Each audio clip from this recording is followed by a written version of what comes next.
Okay, we are live. Hey guys, welcome to my regular Wednesday night live stream, although this is pre-recorded. And today I have the Australian Protectionist Party.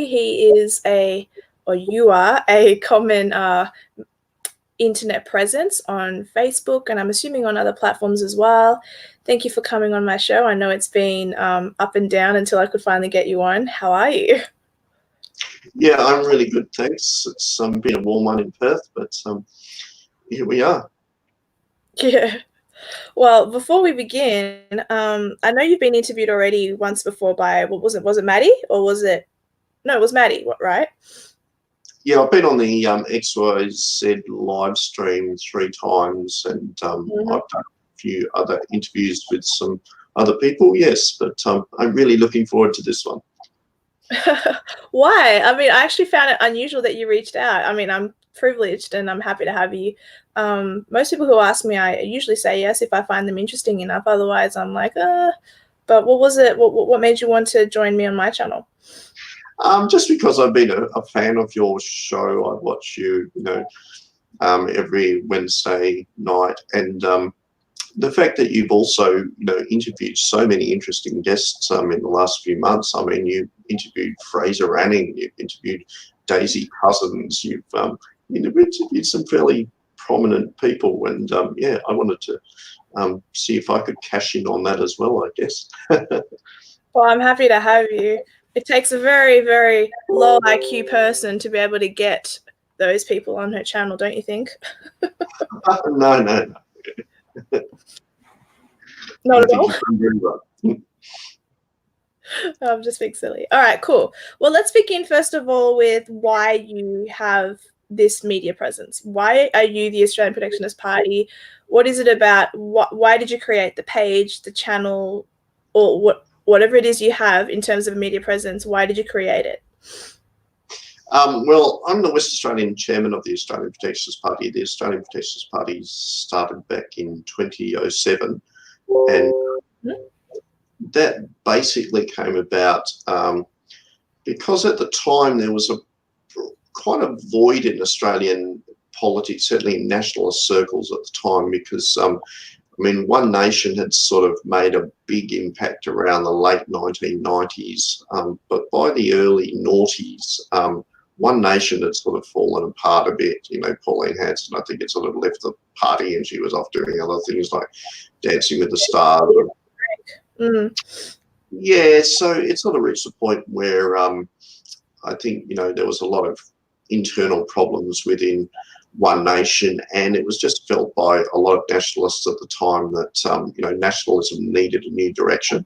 And so the Australian Protectionist Party was formed, and I would have been one of the first people in Western Australia to join. I wasn't the original WA chairman. I took over that role in 2013, and I've done that role ever since, and I guess I've been a stalwart of the party.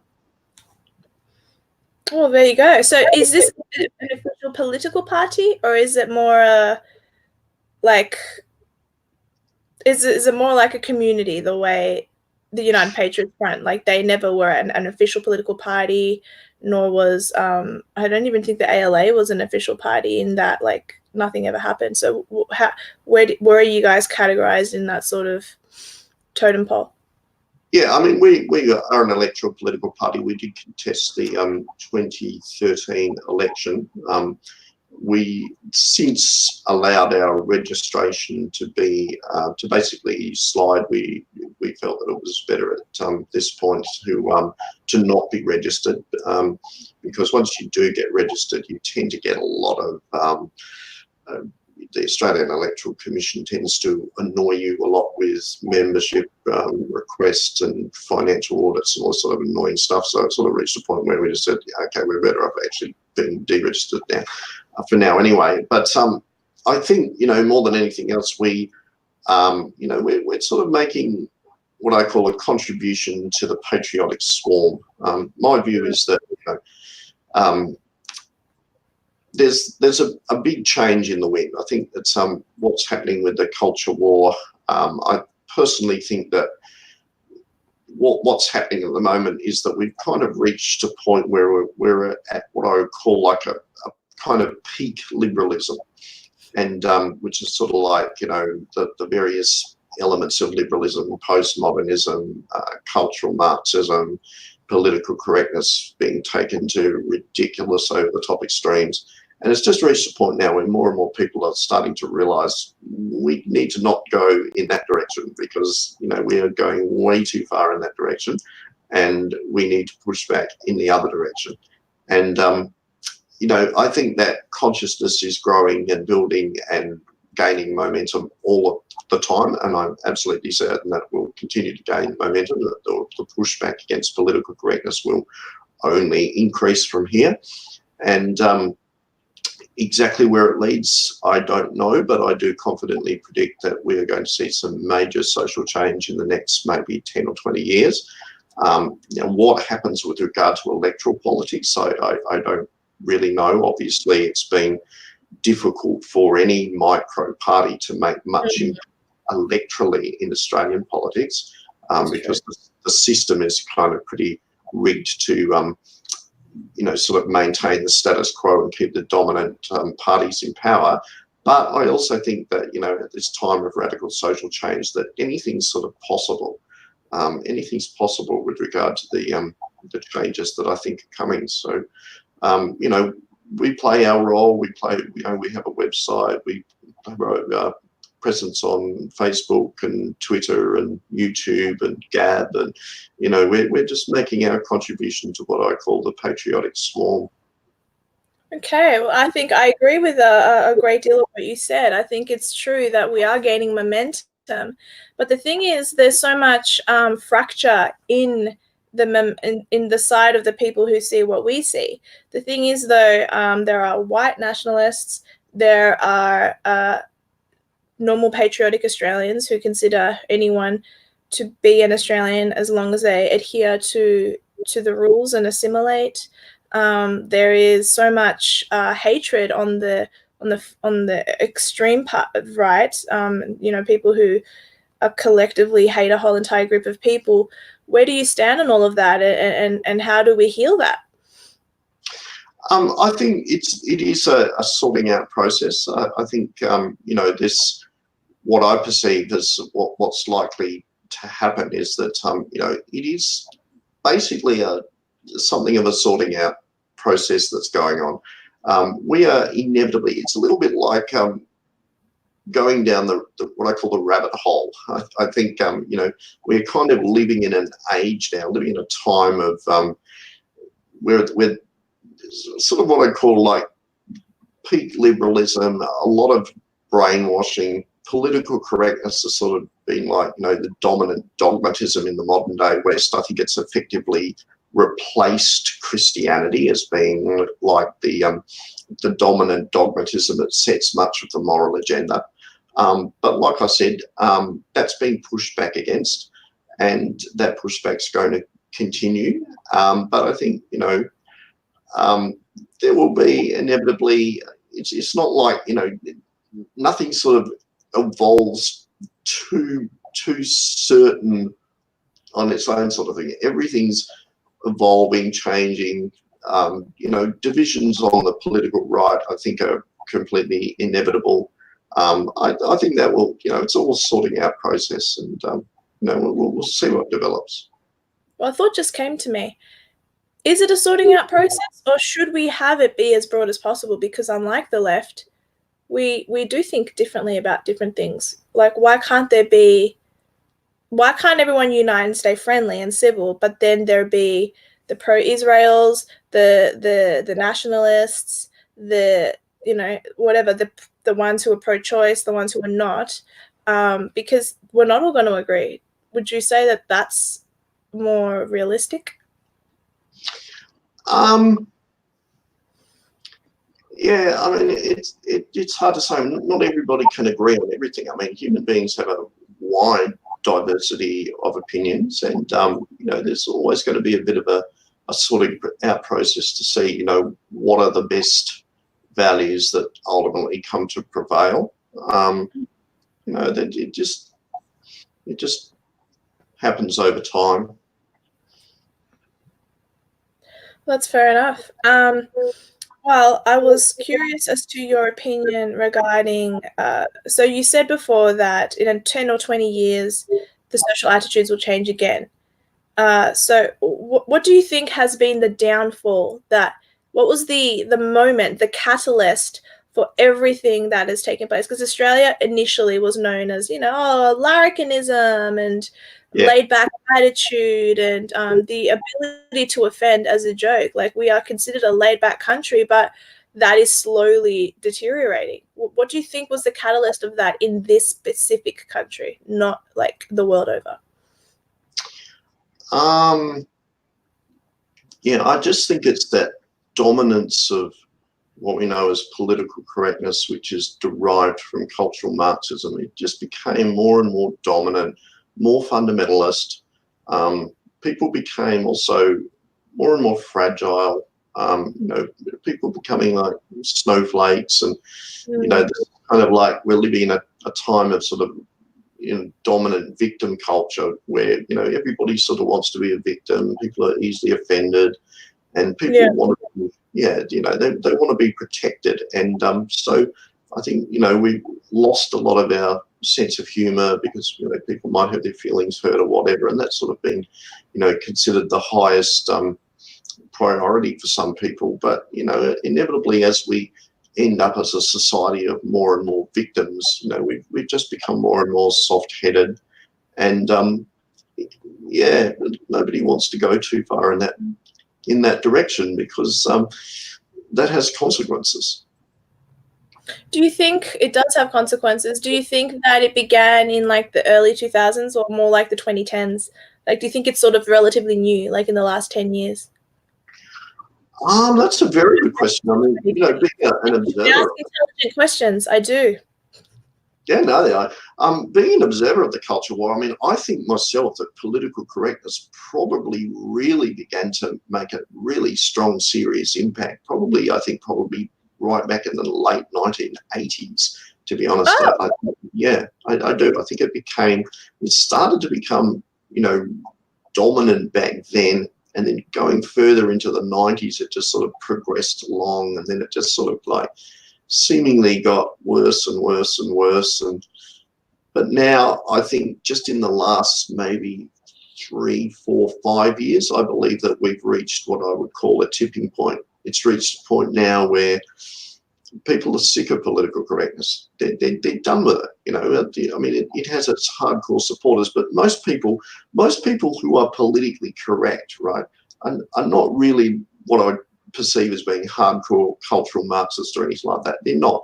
Most of it is just people going along with the dominant sort of dogmatism of the time. It's just like a bit, if you go back and look at other periods of history, if you look at, like in the Soviet Union in the 1920s, most people went along with communism, not because they were necessarily hardcore communists themselves, but simply because that was the sort of the dominant and the easiest path to take. It was a product of its time, perhaps? Sorry? It was a product of its time, perhaps? Yeah. Same with Nazism in Germany in the 1930s. Again, it was, most people were not members of the Nazi party, but they were the dominant force at the time, and most people just went along with it because that was the easiest road to take. It's the same with, a lot of, Islamic societies, Islamic fundamentalist type societies. Some of them are quite radical. And again, it's not that those societies are really dominated by hardline Islam. Well, it's not that everybody in those societies are like hardline Islamists, but it's just that, in many societies, it's just the easiest path for people to go on. And I think that's where it's at with, modern day political correctness. Most people are not hardcore cultural Marxists. They're just going along for the ride. It is surprising though, like, I don't know how you are in your own personal life, but when you sort of talk to friends about the political subject matters, you think that they're on the same page as you with something, and they are with bits and bobs. But like, for example, when I said to one of my best friends, I said, "Oh, I'm going to see the movie Unplanned," which is obviously about a woman named Abby Johnson who is who was an anti-abortion, but she worked at at a clinic, and then she was there for like 9 years until she realized, until she physically saw the baby being sucked out of the belly. And I told my friend what the movie was about. She goes, "Oh no, I don't want to see that." And I said, "Oh well, how come?" I said, "It's. I think it'll be an interesting movie. It's something different. Let's go together." And she's like, "No, but I can't see that. I'm still pro-choice." And I'm like, "You just had a baby, and you're still pro-choice." Like, these things shock me, and in my head I think that people will think like I do. I mean, it's probably a good idea no one ever ends up in here, because it's just insanity in there, but generally speaking, I would assume that after you have a baby you become pro-life. It's just not the case. So do you have any scenarios that where you think someone is finally clued in on something and then they're still not, and like they're not getting that brick wall?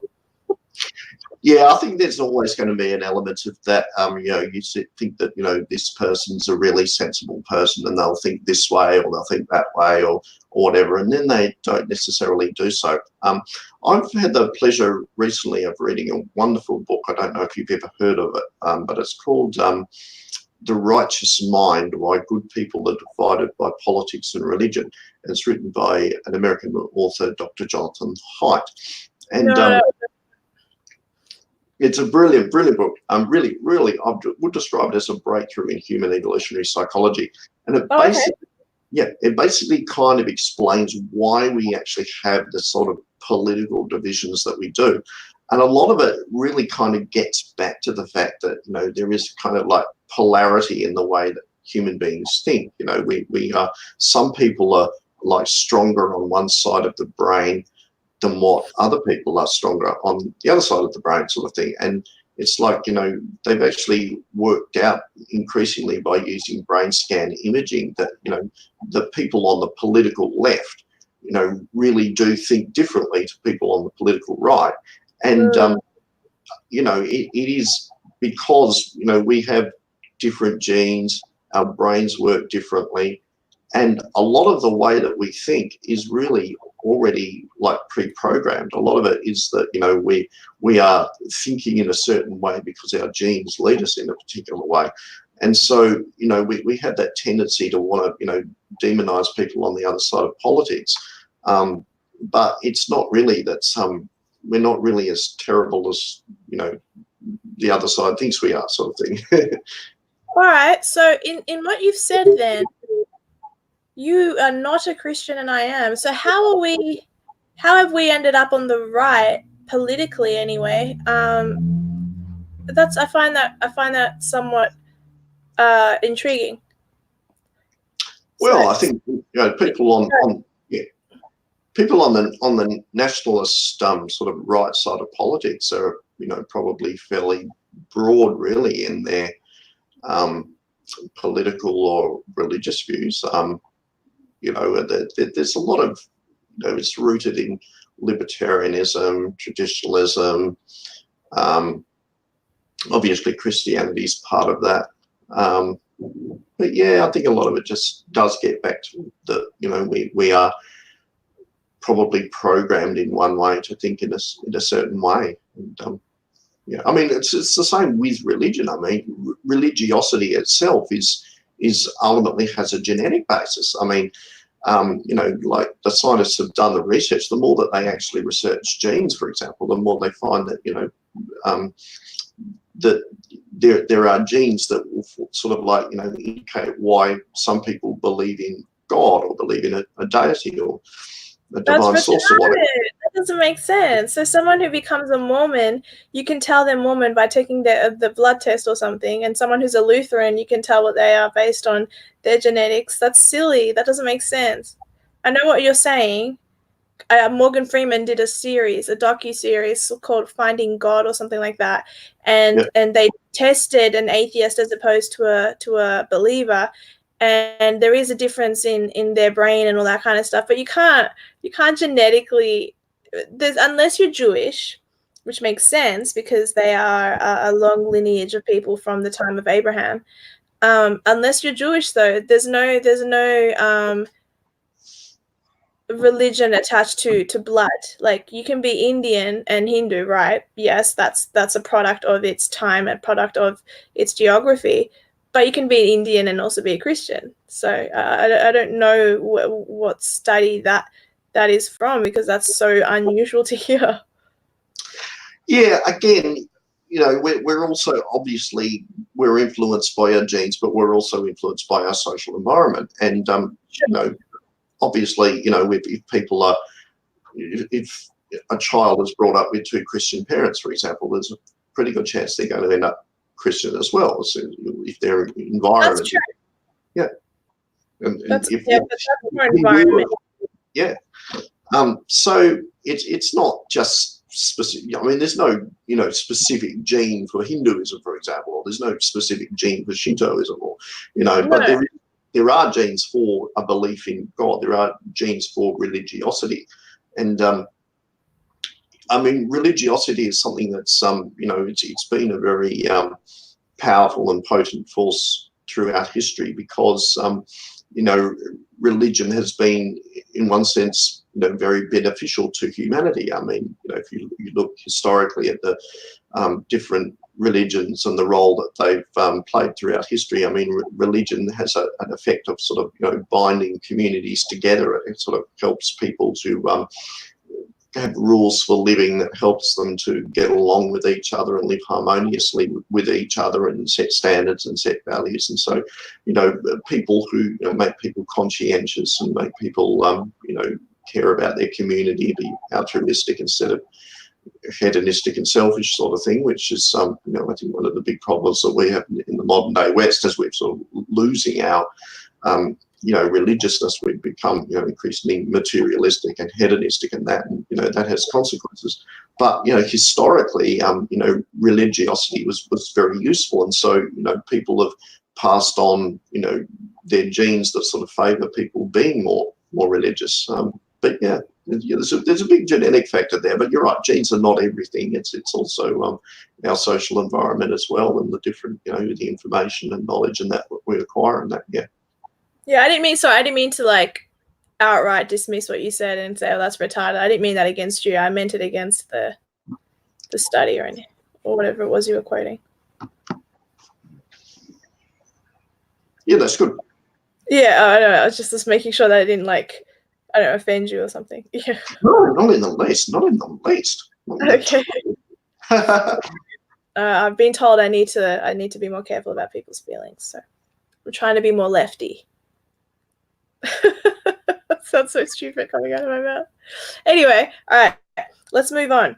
So I think that we're not there yet, but you say that we're gathering momentum. I think that's true, but I think we have to hit rock bottom before we can go back up. So for that to happen, I think like my friends who are parents and their kids, something has to happen where they become super disgusted with something the government's done, or maybe that the government can take a kid away from them if they do something that the government deems wrong. And then once that happens and that kid becomes the ward of the state, then my friends will be like, okay, now we know what you're fighting for, dear. But like at the moment, it's sort of like, what is she doing? Do you think that it will take something extreme for people to be really aware, or do you think it'll just be that one day people will realize that all their rights are sort of disappearing and that'll be it? Or like, how do you think that moment will come about? That is a very good question. Thank you. What part of it I think is a gradualism, but I also think that that sometimes there might be like small events that can really change things. Like, for example, September 11 back in 2001, that changed the world. Just one day, one series of events, but that really radically changed the world and changed the consciousness.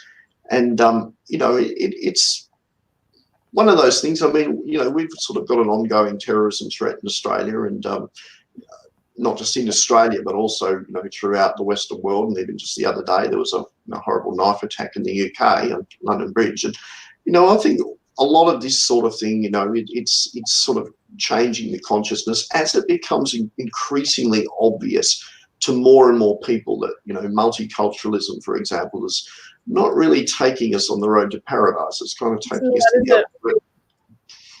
And so, you know, it's some of it is a gradual process, but I also think another big thing will be the economy. I think that, you know, we're sort of had basically a long period in Australia of, you know, sustained economic growth sort of thing, and people have been relatively comfortable, even though, you know, household debt levels are astronomical and real estate is really high. But that's, you know, got the potential one day. I mean, there's been many predictions that, you know, one day the real estate, the property bubble is going to burst, and there's people are going to be in a lot of trouble, or some people will be in a lot of trouble. And, you know, that would change the game. I've no doubt that, you know, once people feel as though their security is threatened. I mean, human beings like to be secure. We like to feel secure. We like to feel safe, not just from an economic perspective, but also, you know, the way we go about things. We don't want to feel as though there's some enemies in our midst who might, you know, blow us up or something. I mean, people don't like that. You know, we like to feel safe and secure. But I think that, you know, any economic downturn, which I think, you know, will inevitably come at some point in the not too distant future, then yeah, I think that's going to be a game changer. Absolutely. Definitely. I think I can agree with all of that. In terms of multiculturalism, where do you stand on, like, obviously I'm a first generation Australian, at least that's the technical term. Yeah. What do you say to people who are like me, who are first generation Australians? Like, I'm not sure how old you are, but say, like, someone could have come here 70 years ago, and they're now up to a third generation, and that third generation is very much assimilated and part of Australia. Where do you stand on who is Australian? Like, who is Australian to you? Yeah, I think that's a very good question. I mean, the way I perceive it is that I think being Australian is probably a matter of degree. I think, you know, there are some people who are probably, you know, more Australian than others, definitely. Yeah, and then there might even be different tiers of what is Australian as well. Sure. And maybe Give me what your standard, so that I'm aware. Just because I'm obviously, I'm just using myself as the example because I can. I'm obviously biologically and heritage-wise half Colombian, half Spanish. That's what I am. That's what I'm proud of my heritage. I mean, I didn't earn it, but I like that I'm Latin. I like that I can speak Spanish. I like that I come from, like, Shakira and Jessica Alba and all these awesome sort of things that people deem to be exotic and all that kind of stuff. I like that I come from all of that, but at the same time, I'm the only Australian that I'm aware of, female, who is making a difference. Whereas all my white Australian friends who have been First Fleet Aussies, they don't seem to understand or care what's happening, or they're just in a bubble that they don't really get it because, you know, they're so basic. So, like, what are your tiers? Tell me. Yeah, again, I mean, obviously we're all individuals and we all have, you know, different inclinations and different influences and different roles and different destinies maybe, and, you know, all of that sort of stuff. But as far as, you know, getting back to what is Australian or whatever, I mean, yeah, I mean, I'm an Anglo-Celt, and I think, you know, there are probably, you know, I'm born in Australia, both my parents were born in Australia, and, you know, so it's sort of like, you know, I doubt there's probably anyone who's sort of more Australian than me, sort of thing. But at the same time, you know, I don't think you want to sort of get too involved in purity spiraling or anything like that. That's I mean, the thing. That's exactly what all the chats do. They say, "Dear, you're not white," or "Dear, you're white enough. You just make the cut," or it's all about the percentage. Oh, it's all about the percentage. So is Mariah Carey technically not American because she's got a bit of black in her and Venezuelan in her, or is she American? And like I don't understand the percentages argument. It's stupid. And you are, as you said, an Anglo-Celt. So what about the Aboriginals? Where do you stand on all these tiers that you're referring to? well, obviously the Aborigines are Australian as well, because I mean they were, you know, the original people here, and so, you know, they're obviously a different sort of, you know, type of Australian, if you like. I think it's probably, fair to say that they are, Australia, the very concept of Australia is a European thing. Australia was, the name came about because of European people and because of, Australia was a nation, or became a nation. And that, came about because of European colonisation. Whereas, the Aborigines were obviously an originally, sparsely populated tribal people that were, had vast differences even, within, we perceive the Aborigines as just being the Aborigines, but in reality, the Aborigines are, made up of dozens of different tribes, and, the Noongar people in the southwest of Western Australia are very different people to the Wik people in far north Queensland, sort of thing. They're about as different from each other as the Spanish are different to the Irish, or the Irish are different to the Greeks, or whatever, so there's a lot of different variation in there. But yeah, I think, just getting back to, people can be of different, racial ancestry, but I think, you can also be culturally Australian. You're an example of someone who, is obviously culturally Australian, speaks with an Australian accent, you're born here, all that sort of thing. So yeah, there's obviously, there'd be many examples of that. Your friend Kwaku, there's somebody of a very different background that also, speaks fluent English with a pretty Australian accent, if I recall. And, there's many different examples of it. I love Kwaku. He's a good guy. I feel sorry. I feel like the chat always goes off at him. Kwaku did 9/11. That's funny. But I've made jokes about him off camera as well, and he doesn't care. It's funny. Yeah, I saw his discussion with Blair Cottrell, which you moderated, and I really enjoyed that. But it's still up. Another channel put it up, and so I've not complained about it. I've left that channel to have it. Fantastic. Yeah, no, I thought it was a very interesting conversation, that one. I thought it was too. I liked doing it. I was really glad. I thought it was such a good contrast. You have a black guy on one side, a Latina who's sort of like is the buffer in the middle, almost both is deemed both races almost, and then you have Blair. It was fantastic. It was great, and but most importantly, the conversation itself. The issues that were being discussed was so fantastic, because you just don't get that type of conversation in the mainstream media. You only get that type of conversation in the alternative media, which is why you, my dear, have become such a very valuable commentator, because this is where I think some of the changes are happening in our society today because of the alternative media. We've sort of been living in an environment where for a long time, the people in positions of power and influence have sort of controlled information. They've controlled the narrative. They've controlled the agenda, if you like. According to some analysts, it's effectively like they set the boundaries as to what's acceptable and what you can talk about and what you can think about, and then they try and keep things within that boundary, and then anything from outside of that they just don't give oxygen to. They just ignore it. And this is why, more and more people are being red-pilled now. We're starting to get, because of the alternative media, we're not only getting more and more nationalist views, we're also getting, all kinds of different information and different values are sort of coming in. We're starting to see, the men's rights movement is starting to, get more and more, more and more popular, and more interest from people. When it goes back to, vaccine skeptics, all kinds of different movements and ideas. And it's all very, we're living in a very changing time, because people are nowadays being subjected to a much broader range of information, and that's all part of the shift in consciousness. And again, if you look back at it historically, this is part of technological change. Technological change has always radically changed humanity.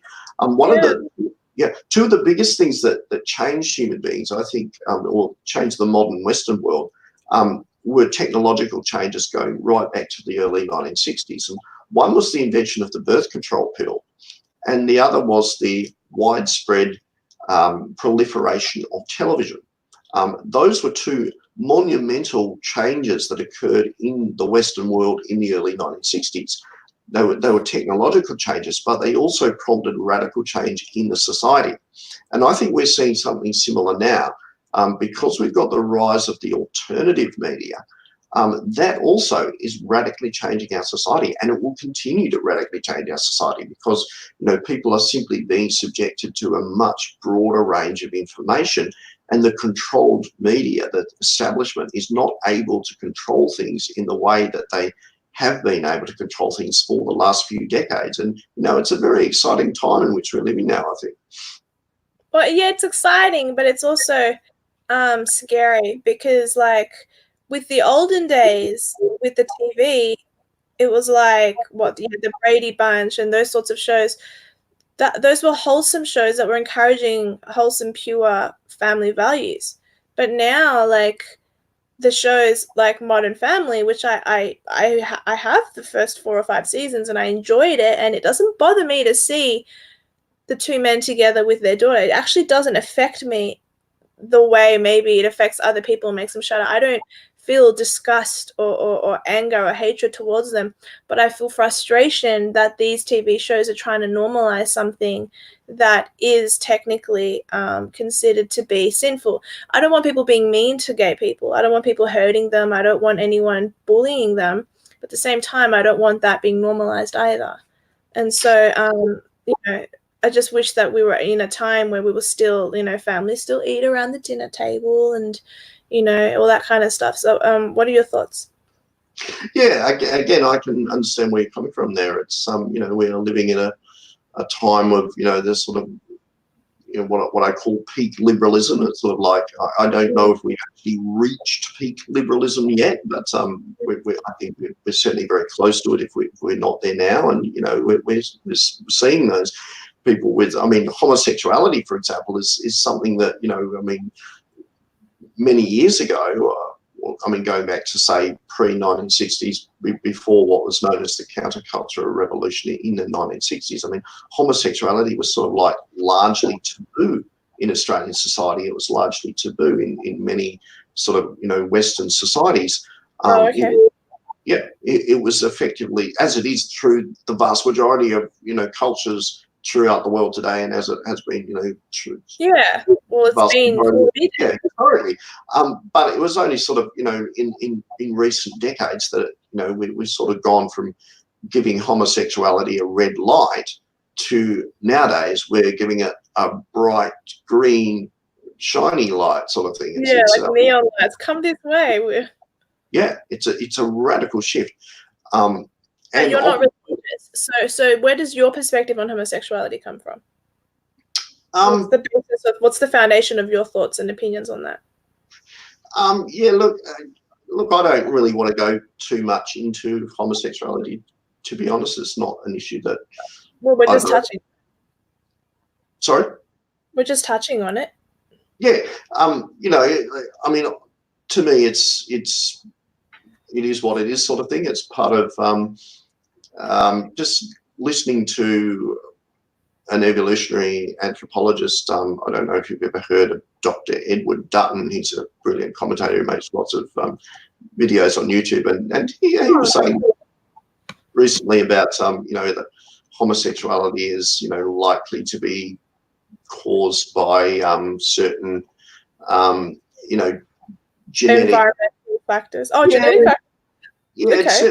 Genetic factors historically that like there's the gay uncle theory sort of thing that homosexuals tend to be very effeminate men, and that there may have been some advantages in a society in having very effeminate men rather than having all men being completely masculine. There might have been some usefulness in having some men being very effeminate.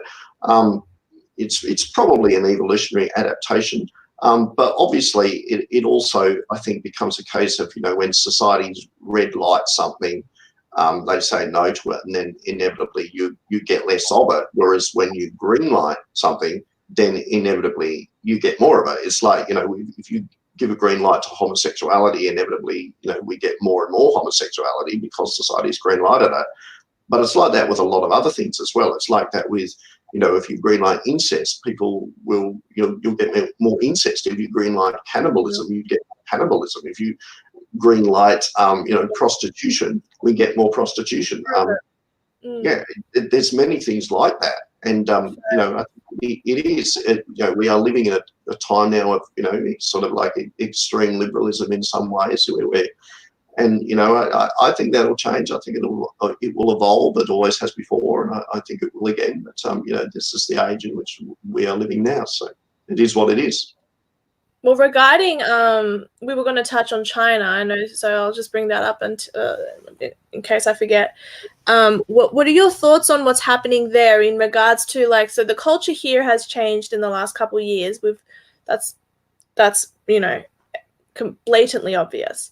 So what do you think is why do you think what is happening in China is so? Why do you think everyone's talking about it? But when it's when I did an interview with James Fox Higgins not too long ago, he said that he doesn't really care and that's their business. And as horrible as it is, and as compassionate I feel as I am as a person, I haven't really done much to participate in the subject matter. So why did you want to talk about it? And do you agree that they should just take care of themselves and do their business? Yeah, well, if I presume you're probably referring to the trouble in Hong Kong at the moment, which is oh yes, of course, which is China. Yeah, China which is the catalyst of all of that. Which is very interesting because it's extremely interesting to me in the sense that Hong Kong for so long was kind of like this modern sort of high-tech city-state with a sort of like a booming economy. It has I believe a largely homogenous, I think they're Cantonese-speaking population. And British colonized originally, so they have that sort of Western society that people would be like, oh. That's right. So you've sort of like got that strong British cultural influence there. You've sort of got so many factors that sort of had to Hong Kong being this fairly, productive, harmonious type society. And then suddenly, just in the last few months, out of nowhere almost, it's just erupted in violence. Yeah. And all indications are that violence is not going away anytime soon. In fact, it looks like it could get, worse and worse. And, obviously being somebody who does not like the Chinese communist regime one little bit, I'm sort of, in one sense, I would absolutely love the democracy protesters there to, throw off the shackles of Chinese communism. And, if Hong Kong can become an independent country one day, that would be brilliant sort of thing. I hope it does become an independent city-state one day. But at the same time, I'm also hearing things from Hong Kong that, even the democracy supporters there are becoming quite violent and vicious and doing some things that are really sort of not very nice. And so it's sort of, it's not, it's, I mean, that happens, I guess, in conflict. In conflicts, there will always be people who, take things too far or go too far in the one direction. I mean, where you get conflict between people, where you get division between people, there's the potential for conflict to arise. And where you get conflict, you have the potential for conflict to amplify. And, it's very interesting because it's sort of like, well, if they can have that kind of conflict erupt in Hong Kong, well, where else can that happen? And also look at France as well with the Yellow Vests movement. That's been going for about a year or so there now. And again, it's like, I'm thrilled that people are protesting against Macron and his, leadership in France and the people that he represents, because he doesn't represent ordinary French people. And that's one of the reasons why the French people are rising up against him, sort of thing. But at the same time, it's also a case of, you hear about some pretty nasty things that are happening from the protesters as well. It's not like, you know, one side is completely angelic and the other side is completely villainous. You know, humanity isn't quite like that. It's often, you know, different shades of grey. And yeah, it's going to be very interesting. But I mean, with regard to the China situation, I mean, obviously we're in a situation in Australia where, I mean, when I was a boy, I mean, you know, China wasn't such a big deal, but suddenly it's like just in the last, you know, 10, maybe 20 years, it's like the Chinese economy has been, the Chinese have sort of like abandoned communism, and they've just like embraced this, you know, I guess whilst they've still got the Communist Party in control, they've sort of like embraced market capitalism as being, you know, because that's what works and that's what's more productive, sort of thing. And so the Chinese Communist Party has decided that, you know, market capitalism is going to take them forward, sort of thing. And it's like, you know, they've also realized that, you know, they can kind of use market capitalism to become ultimately the most powerful nation in the Asia Pacific region and ultimately in the world.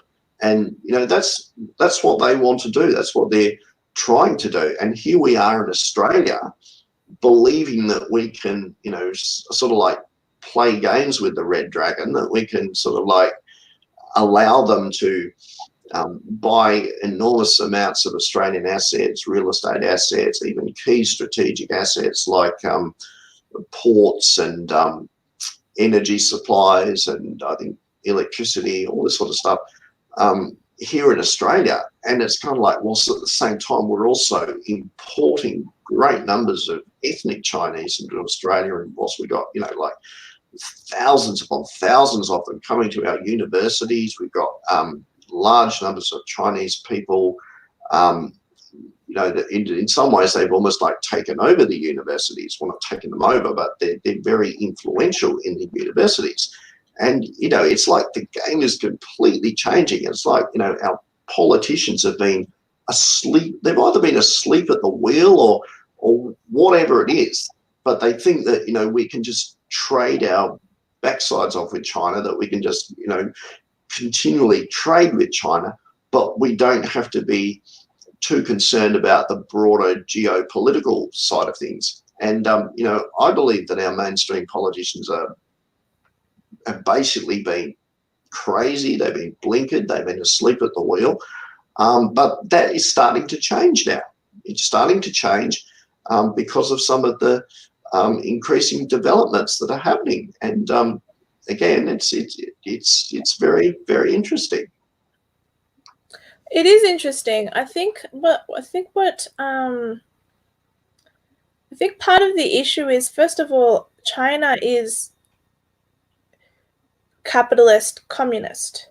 Those are the two titles. I remember one time I said to a friend of mine, I used to work at Officeworks years ago, and when I worked at Officeworks, I had a friend of mine, his name was Jung, and then I said something like, do you like being in Australia or do you prefer the communist system? And he looked at me, he goes, we're not communist. I said, you're not? He goes, no, we're communist capitalist. He goes, it's quite a different thing. And I'm like, interesting. So like they don't even see themselves as communist. They see themselves as communist capitalist. So whatever that means, the combination of the two, it's like when people say, oh, well, you know, it's socialism, democratic socialism. I don't know if that's a made up title, capitalism and communism. I am still doing my course. I've been taking 100 years to write my last paper, but I'm learning all these terms and all this kind of stuff, so I'm definitely wise on these terms. But what do you think? Like, is that an invented term? Because as far as I'm aware, the reason they're doing well is because we're giving them our work. We don't like give. It's always made in China, or now Taiwan as well. But like, why don't we do made in Australia? Why? Because it's cheaper there. What are your thoughts on everything I just said? Communist capitalist title, and that we're giving them all our work. Yeah, those are the two things I said. Yeah, obviously it is. I mean, China for a long time, you know, under Mao Zedong, and it was trying to make communism work, but ultimately, that is economic communism. But ultimately, it wasn't working. The Chinese were kept in poverty. They had lots of people going hungry. And at some point, the Chinese regime, the Chinese Communist Party, who are really very pragmatic people in one sense, because they absolutely determined that the Chinese Communist Party will remain in power in China. In fact, I would describe the Chinese Communist Party as basically being probably the world's biggest and most dangerous gang. That's effectively what they are. And but I mean, at the same time, they will practice capitalism or aspects of market capitalism because that's what's the best chance of advancing communism, sort of thing. it's kind of like that is effectively what they're doing, and but also there's an element of with the Chinese. It's also a strong element of ultra nationalism there as well. Obviously, sorry, I missed that. It's a good thing. Nationalism is a good thing. Like that's one thing that we should give them. They have every right for that.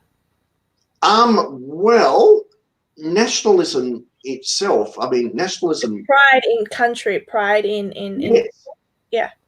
Absolutely. I mean, nationalism comes in many different forms. If you kind of try and understand nationalism, I mean, obviously, I'm an Australian nationalist, but I would argue that my nationalism is probably very different to Chinese ultra nationalism. Well, because we're culturally different. But what I meant by it was that if their nationalism is defined the way it is here by being proud of what your ancestors have achieved and being proud of the country you come from and loving it, then we should give them that. But obviously you're implying that maybe their form of nationalism is a bit dangerous, so I'll let you finish. Yes, in all honesty, I think it is, because their form of ultra sort of nationalism, because that's what it is with them. I mean, the Chinese Communist Party is basically using a sort of a Chinese ultra nationalism as a kind of wedge to unite the Chinese people to see themselves as being, this powerful nation that needs to sort of dominate in the Asia Pacific region. You've also got to remember that China itself is a fairly diverse country in the sense that, I mean, back in the early 1950s, they effectively invaded and took over Tibet. Also, in the west of China, you've got the Uyghur people, who are like, Muslim and a different population and different people to the sort of dominant Han Chinese people. You've also got Taiwan, which is obviously went independent many years ago. You've got Hong Kong, which was originally, of course, a British colony for many years. You've got Macau, which was Portuguese. And you've got divisions in the language there. You've got Mandarin and Cantonese. I don't understand a lot of the difference between those two, but obviously I learned Mandarin. It does sound quite different to Cantonese. Okay, but obviously and then the Chinese also have a lot of territorial what do you call it, like claims to various islands in like the South China where they've been disputed with Vietnam and the Philippines, and they're sort of they've got a naval presence around those areas. So there's a real potential for conflict, and this sort of, the other significant thing about China is that they've had their one-child policy for a long period of time, and that's had a significant effect on the population in the sense that it's actually weighted the male-female gender balance. It's not like in most countries it's 50-50 sort of thing, but in China it isn't. In China they've got more males than females, and that's because of the one-child policy, and because in China you prefer to have sons than daughters sort of thing. And in part of rural China they literally commit infanticide on baby girls,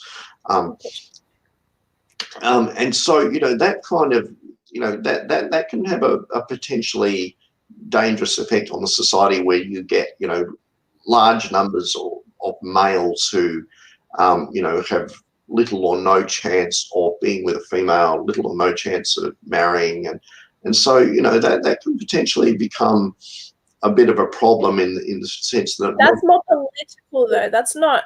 I wouldn't say that the people represent that. I would say that's the government pushing a particular political agenda of that type of pride. So I think I respectfully disagree with you there on that particular form. The government's version of national pride might be dangerous, but I don't think that's the collective at large that thinks that way. Yeah, it sort of becomes, how much is the government a reflection of the people, or how much are the people a reflection of the government? Right. Obviously, yeah, there's always going to be a bit of both. You'll come across, some ordinary Chinese people who are, absolutely adamant that Taiwan should not be independent. They'll be like, Taiwan belongs to us, and we're not giving it up. We're not giving up Hong Kong, and you'll get people like that. But then you'll also get people from Taiwanese ancestry who are like, we are absolutely not going to be part of China. And so, there is a real potential for conflict there. And, I mean, nationalism, there's obviously many good and positive aspects of nationalism. And I mean, if you look at nationalism, this is the point I was about to make, is we have like, I don't know how many countries there are in the world exactly. I think it's well over 150 or something. But when you consider it, it's 150 odd different nations, more than 150. And out of all of those nations, they are all doing some form of nationalism. Every one of them is doing some form of nationalism. And mostly nationalism is fairly harmless and benign, but obviously, historically, it can be incredibly dangerous and problematic if it becomes violent empire building and ultranationalism and that sort of thing as well. Yeah. That's the sort of concern that we might have with China, that the Chinese might,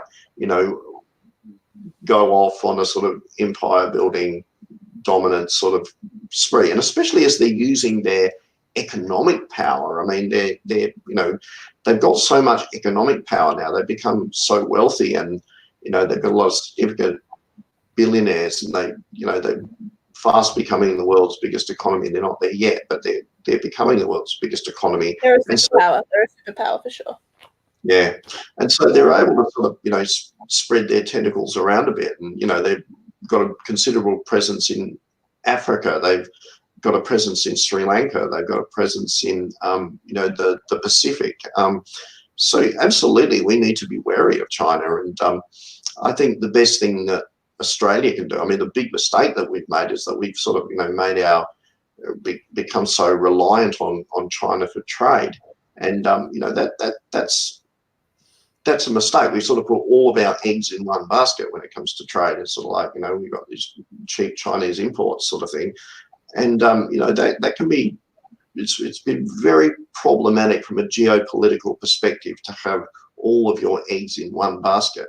But part of the problem is that, we have a very, I think, very arrogant class of politicians here in Australia who, think that they can, so clever that they can, control everything. And if anything goes awry or any problems arise, then they'll be able to, just micromanage the crap out of everything.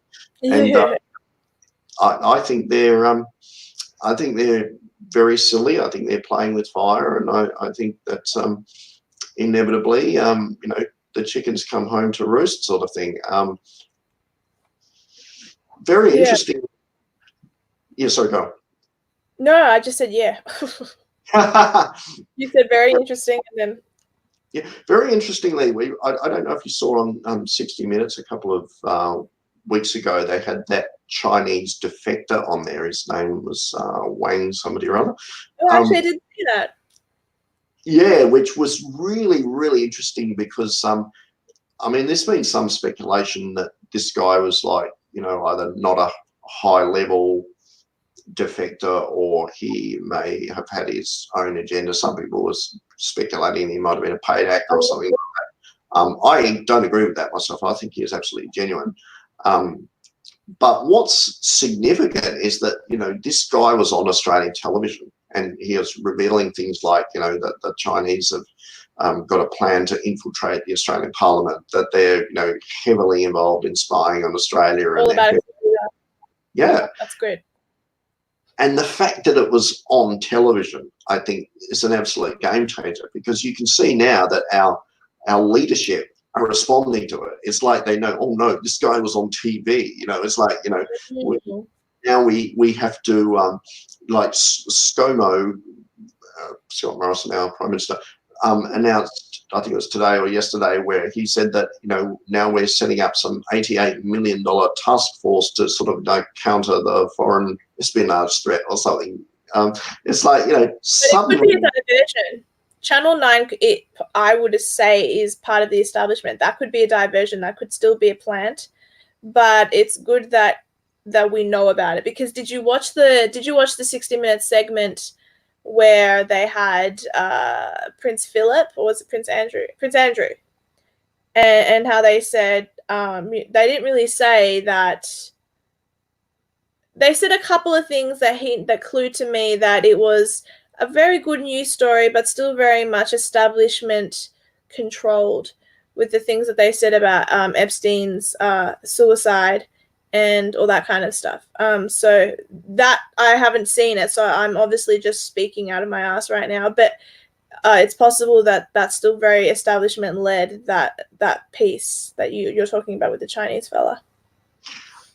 Yeah, it's, I mean, I've observed in the last few probably months, I would say, we've actually seen segments of the Australian media, and it's actually been led, believe it or not, by the left media, where their narrative... Left media, sorry, what is the truth? So we're talking ABC, we're talking Fairfax. It hasn't been the Murdoch press. In fact, for years, the Murdoch press was largely silent on the whole China thing. Okay, I understand what you're saying. Oh, well, that's good then. I hope I'm wrong. I would prefer to be wrong. I'm just inputting my 2 cents. Yeah, but it's actually been more and more articles coming from the ABC, SBS, Fairfax, and sources like Channel 9, where suddenly, they've been writing articles, warning about the China threat, warning about, the Chinese infiltration of our universities, the Chinese infiltration of our politics, the enormous amounts of money that's being donated by powerful Chinese business interests to politicians, and the influence that they're having in Australia. And whereas, 5 years ago, they weren't talking about that very much, but in the last few months, they have. Very, very, very significant book I want to mention. Go ahead. We'll probably finish up now. I'm super tired. Book I want to mention called Silent Invasion by Clive C. Hamilton. Wonderful book. This guy, Clive Hamilton, was a very academic fellow. Actually, he was trying to remember what his qualifications were. He's involved in some kind of ethics centre. And anyway, this guy was, I think, perceived as being something of a bit of a sort of a lefty rather than a right-wing source. Oh, okay. And he's the guy who's, really spilt the beans on China with his wonderful book, Silent Invasion. I've read that book, and I encourage others to read it as well, because it's, it's a real, very eye-opening, very interesting book, and it's just something that people should read. Good to know. Well, I'll probably maybe see if I can pop a link in the description box below if people want to access that book or something. But I've really enjoyed our discussion. It was highly intellectual, and we touched on a whole series of different topics. Did you feel like we managed to get a lot out? Yeah, thank you so much, dear. I'm sure we'll talk again at some future point. But thank you very much for letting me have my say. I've said a little bit about China and a bit about the culture war, and hopefully people have enjoyed our conversation. Well, I'm sure they will, to brains like ourselves. I did want to just add something at the end here, just to say, for people who are not aware, I'm not sure if anyone knows this or doesn't know this. I learned this years ago, and I've always found it quite amusing. Australia originally was called Australia, was named by a Spaniard. Just thought I'd chuck that in there before I end the broadcast. Okay, I have to admit I don't know much about that, but yeah. If people want to prove me wrong, they can, but I'm not, because I learned that at the Immigration Museum. Okay, I have to admit I don't know. I just think it's funny that my people named this country. I'm not disputing it. I'm not agreeing with it. I just do not know. No, it's fine. All right, I'm going to end the broadcast now, and thank you so much. If anyone wants to communicate with the Australian Protectionist Party, you have a Facebook page and a Gab link, correct? I'll pop them in the description box below for anyone interested in having a chat with you. Thank you very much, dear. Yep, our website is www.protectionist.net. And yes, we're on Facebook, we're on Twitter, we're on YouTube, and we're on Gab. Send me all of those in a column, and I'll pop in the description box below. I shall do that. Thank you so much, dear. It was a pleasure. Bellas, it's such a pleasure. Okay, thanks, guys. Hopefully, I think next week my guest will be my friend Diane. It'll be just a silly session. It'll be called Ask Diane, but I'm not positive, so don't hold me to it. See you later, guys. End broadcast.